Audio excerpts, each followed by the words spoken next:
Welcome to my channel Shikshalay study centre.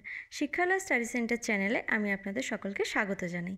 আজকে আমি রঘুবংশমের উপরে বেশ কয়েকটি গুরুত্বপূর্ণ প্রশ্ন উত্তর নিয়ে উপস্থিত হয়েছি, যেগুলো সংস্কৃতের বেশ কয়েকটি পরীক্ষায় এসেছে। তাই ভিডিওটি শেষ পর্যন্ত দেখবেন এবং ভিডিওটি যদি ভালো লাগে তাহলে বন্ধুদের সাথে শেয়ার করবেন, এবং আপনি যদি আমার চ্যানেলে নতুন হন তাহলে আমার চ্যানেলটিকে সাবস্ক্রাইব করে আমাকে সাপোর্ট করতে ভুলবেন না। তাহলে শুরু করা যাক আজকের ভিডিওটি। আজকে রঘুবংশমের প্রথম প্রশ্নটি হলো, রঘুবংশ মহাকাব্যের রচয়িতা কে? আমাদের উত্তরটি হবে মহাকবি কালিদাস। নেক্সট প্রশ্নটি হলো, রঘুবংশ মহাকাব্যে কটি স্বর্গ রয়েছে? এখানে স্বর্গ বানানটি ভুল হয়ে গেছে, দন্তেস্ব হবে শুধু। উত্তরটি হবে 19টি। নেক্সট 3 নম্বর প্রশ্নটি হলো, মহাকবি কালিদাস কোন অলঙ্কারের আচার্য ছিলেন? আমাদের উত্তরটি হবে তিনি উপমা অলঙ্কারের আচার্য ছিলেন। নেক্সট আমাদের 4 নম্বর প্রশ্ন, রঘুবংশমের বিষয়বস্তু কী থেকে গৃহীত হয়েছে? আমাদের উত্তরটি হবে বাল্মীকি রামায়ণ ও পদ্মপুরাণ থেকে গৃহীত হয়েছে রঘুবংশমের বিষয়বস্তুটি। নেক্সট আমাদের 5 নম্বর প্রশ্ন, দিলীপের পত্নীর নাম কি? আমাদের উত্তরটি হবে সুদক্ষিণা। নেক্সট 6 নম্বর প্রশ্ন, পুত্রপ্রাপ্তির জন্য পত্নীসহ দিলীপ কোথায় গিয়েছিলেন? আমাদের উত্তরটি হবে তিনি গিয়েছিলেন বশিষ্ঠ মুনির আশ্রমে।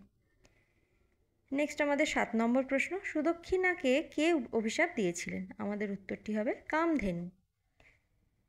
নেক্সট 8 নম্বর প্রশ্ন, কামধেনুর পুত্রীর নাম কি? আমাদের উত্তর হবে নন্দিনী। নেক্সট 9 নম্বর প্রশ্ন, রঘুবংশ মহাকাব্যতে মঙ্গলাচরণে মহাকবি কালিদাস কোন দেবতার বন্দনা করেছেন? আমাদের উত্তরটি হবে পার্বতী এবং মহেশ্বরের বন্দনা করেছেন তিনি মঙ্গলাচরণে। নেক্সট আমাদের 10 নম্বর প্রশ্ন, রঘুবংশের মহাকাব্যতে মোট কজন রাজার বর্ণনা রয়েছে? আমাদের উত্তর হবে 31 জন রাজার বর্ণনা রয়েছে। নেক্সট আমাদের 11 নম্বর প্রশ্ন, রঘুবংশ মহাকাব্যে কোন বংশের রাজাদের বর্ণনা রয়েছে? আমাদের উত্তর হবে সূর্য বংশের রাজাদের বর্ণনা রয়েছে। নেক্সট আমাদের 12 নম্বর প্রশ্ন, কোন রাজার গো সেবা বর্ণিত হয়েছে এই মহাকাব্যে? রাজা দিলীপের গো সেবার বর্ণনা রয়েছে এই মহাকাব্যে, এবং এরপরই তিনি পুত্রপ্রাপ্তির বর পাবেন। নেক্সট আমাদের 13 নম্বর প্রশ্ন, নন্দিনীর সেবা কোন স্বর্গে বর্ণিত হয়েছে? নন্দিনী যিনি ছিলেন কামধেনুর পুত্রী, তার সেবা বর্ণিত হয়েছে 2য় স্বর্গে। নেক্সট আমাদের 14 নম্বর প্রশ্ন, ইন্দুমতি কার পত্নী ছিলেন? ইন্দুমতি অজের পত্নী ছিলেন। নেক্সট আমাদের 15 নম্বর প্রশ্ন, নন্দিনী প্রসন্ন হয়ে দিলীপকে কী বর দিয়েছিলেন? নন্দিনী প্রসন্ন হয়ে দিলীপকে পুত্রপ্রাপ্তির বর দিয়েছিলেন।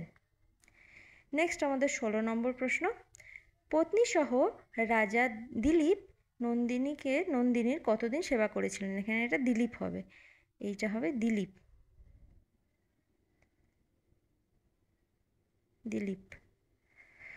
কতদিন সেবা করেছিলেন? 21 দিন সেবা করেছিলেন। নেক্সট আমাদের 17 নম্বর প্রশ্ন, রঘুবংশের উপর মল্লিনাথের টিকার নাম কি? সেটা হলো সঞ্জীবনী টিকা। নেক্সট আমাদের 18 নম্বর প্রশ্ন, রঘু কোন যজ্ঞ করেছিলেন? তিনি রাজসূয়ম যজ্ঞ করেছিলেন। নেক্সট প্রশ্ন, যে আর রঘুবংশের উপরে আরও কয়েকটি প্রশ্ন রয়েছে, সেগুলি আমি নেক্সট ভিডিওতে আনবো। আশা করছি এই ভিডিওটি আপনাদের ভালো লেগেছে। দেখা হবে নেক্সট ভিডিওতে এবং নতুন টপিকের সাথে। ধন্যবাদ।